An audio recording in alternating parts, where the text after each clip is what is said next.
everyone, welcome to Flavorful Food with me Priya.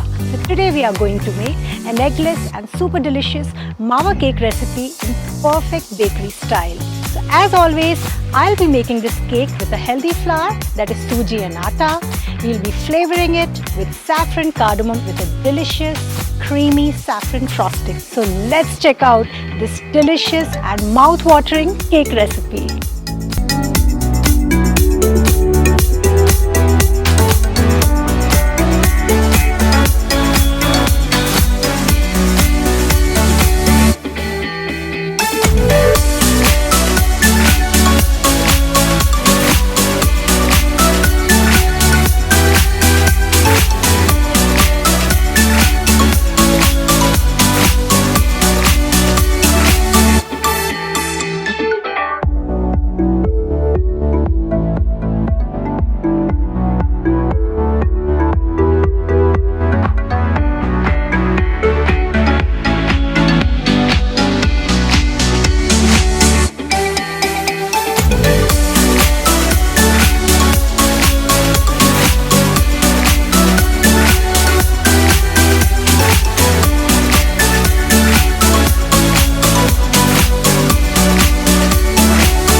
Bye.